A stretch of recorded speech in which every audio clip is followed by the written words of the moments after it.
Tahun 1996 OOTY. Gozan yang merupakan putra dari Ramalingan, yang merupakan seorang single father yang membesarkan sendiri putranya. Merupakan seseorang yang sangat protektif yang tidak ingin sesuatu yang buruk menimpa dirinya. Namun Khozan ternyata merasa kesal atas apa yang dilakukan oleh ayahnya. Hingga ia iri melihat Rajiv, seorang anak laki-laki yang dilatih secara baik oleh ayahnya untuk bisa melindungi dirinya sendiri. Bahkan tak segan-segan ayahnya yang merupakan pensiunan polisi IPS memberikan hukuman untuk kesalahan yang dilakukan oleh Rajiv. Hal itu menarik perhatian Khozan hingga secara diam-diam ia mengambil salah satu rubik yang ada di depan rumah Rajiv dan mempelajarinya bagaimana membuat bagian yang sama dalam waktu yang lebih cepat daripada Rajiv.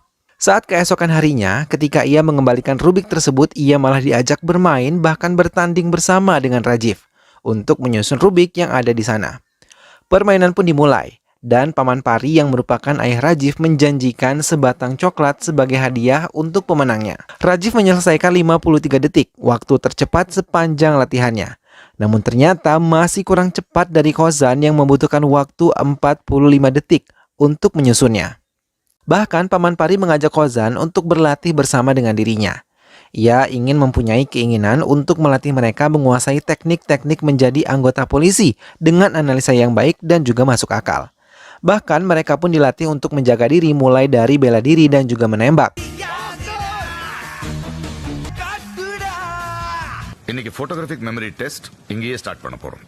Police அவர் மஃப்டில இருக்கிற police.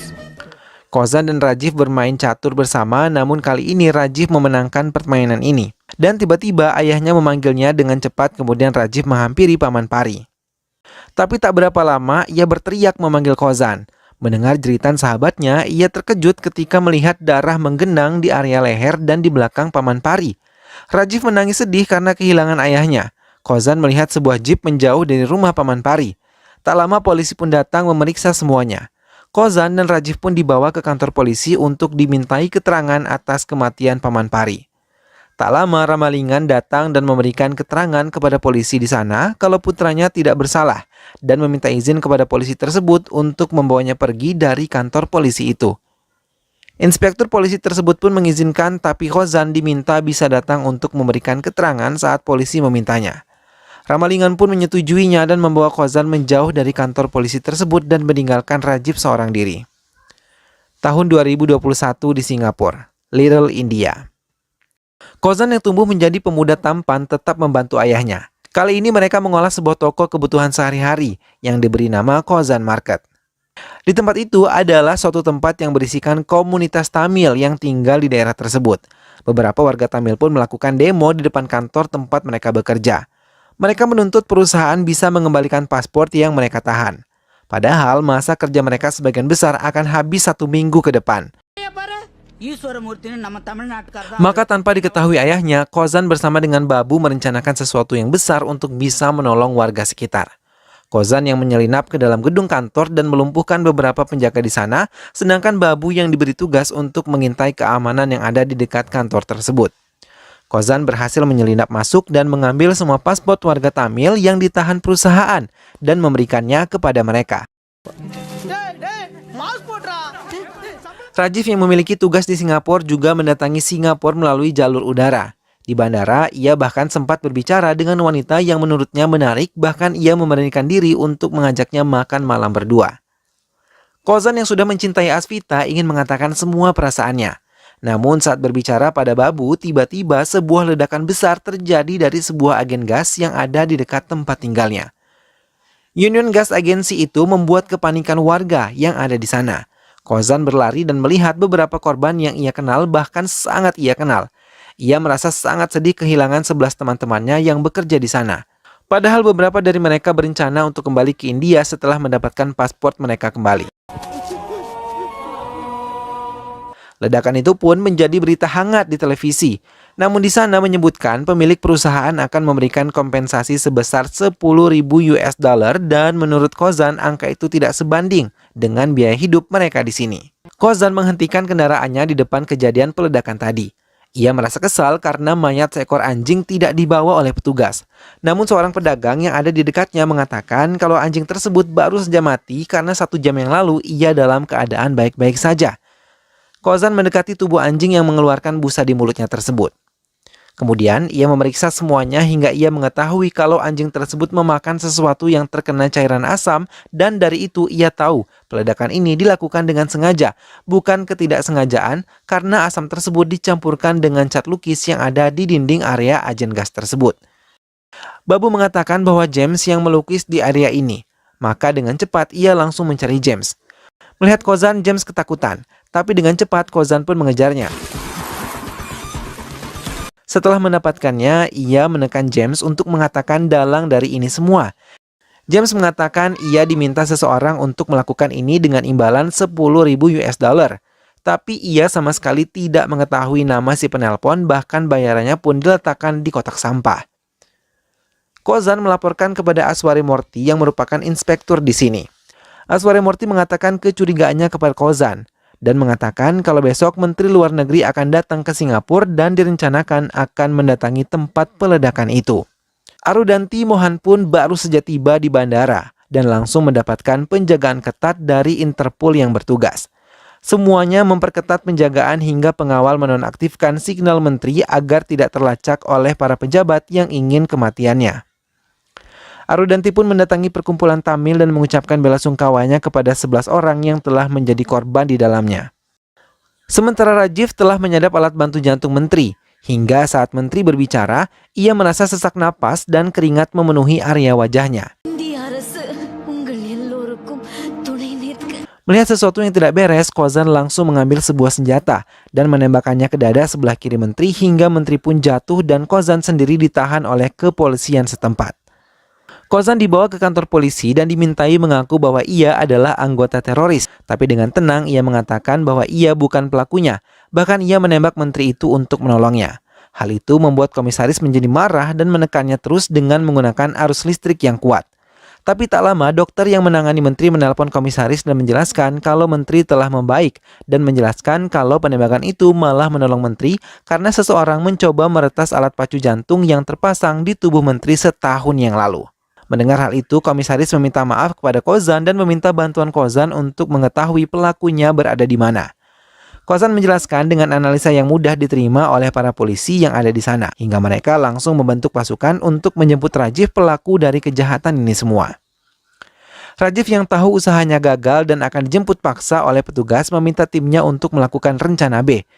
Tapi sebelum Rajiv meninggalkan tempat itu, ia mendapatkan informasi kalau Kozan yang telah menggagalkan aksinya. Rajiv yang telah menemukan toko Kozan mencari tahu tentang Kozan dan memberanikan diri untuk menemuinya dengan memancing menggunakan sebatang coklat yang biasa mereka dapatkan apabila mereka memenangkan sebuah kasus dari Paman Pari.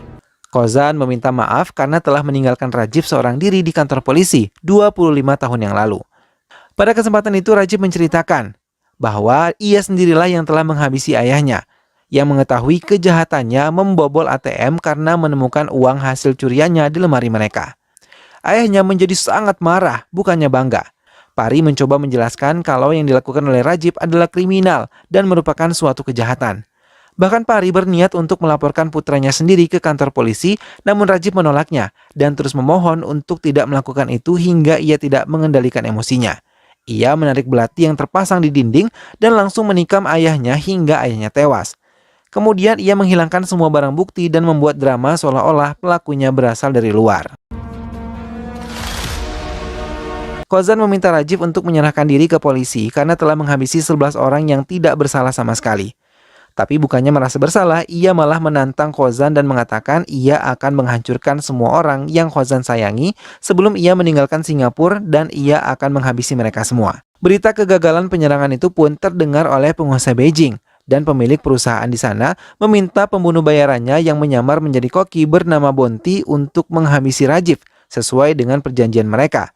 Sementara Kozan yang mulai merencanakan untuk menyelamatkan 230 orang yang tinggal di komunitas Tamil, Kozan merencanakan untuk melakukan pertunangan dengan Asvita. Hingga semua orang tidak menyangka kalau mereka berada di dalam bahaya. Tapi Rajiv malah menangkap Pinky dan akan menghabisinya dengan kejam.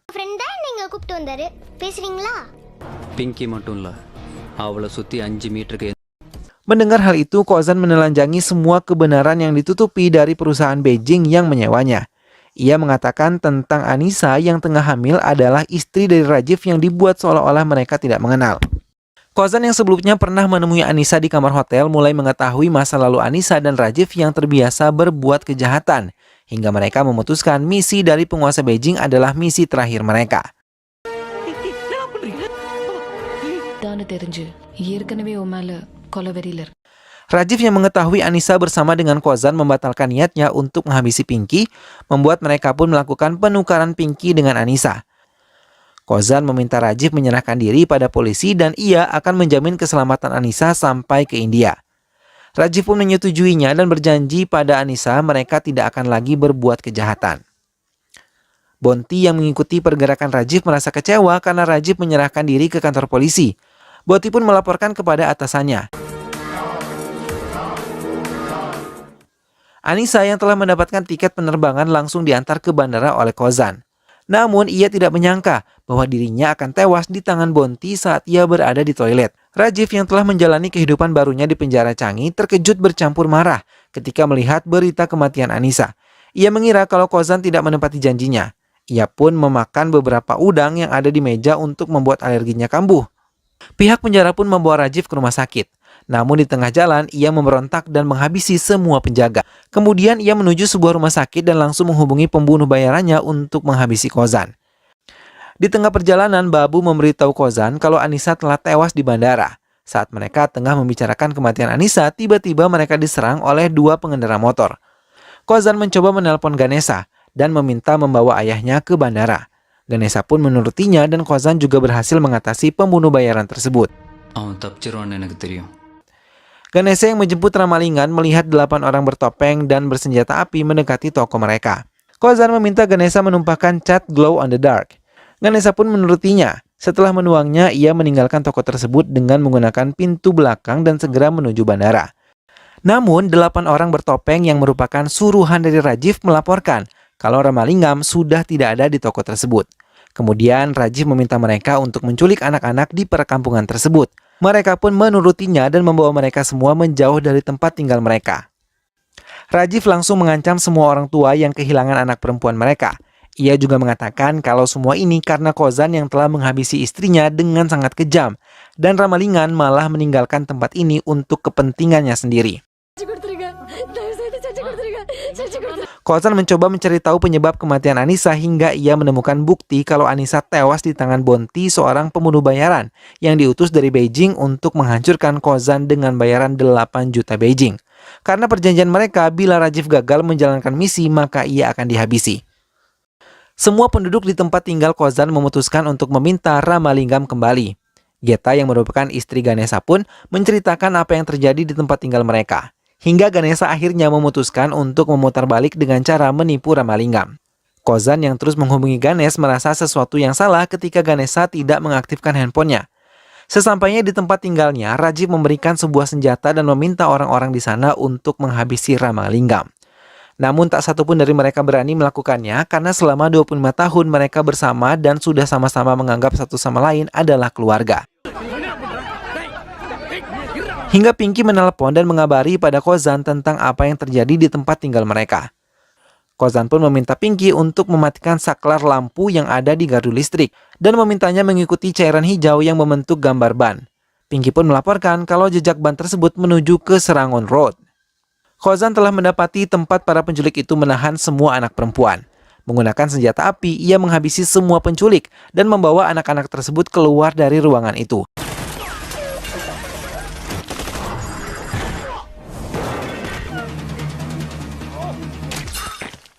Rajiv yang melihat misinya gagal mencoba menelpon ayah Kozan dan meminta mengakhiri hidupnya dengan meminum racun tikus yang ada di rak penjualannya. Karena dengan kematiannya, ia bisa membebaskan anak-anak yang ia culik. Ramalingam menurutinya dan menenggak racun tersebut. Tak lama Kozan datang menggunakan mobil dan membawa anak-anak kembali. Semua orang tua menyambut bahagia kehadiran mereka. Kozan langsung mendekati ayahnya, tapi ia terkejut karena tiba-tiba hidung ayahnya mengeluarkan darah. Ia mengakui kalau telah menenggak racun seperti perintah Rajiv. Ambulans yang ia panggil pun tiba tapi Ramalingam tidak bisa lagi bertahan hingga ia tewas di sana. Melihat Kozan bersedih, Rajiv merasa senang dan menantangnya untuk menemuinya yang berada di menara kota lantai 54.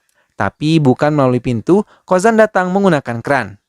Ia menghancurkan semua kaca yang ada di lantai 54 itu dan langsung menghadapi Rajiv.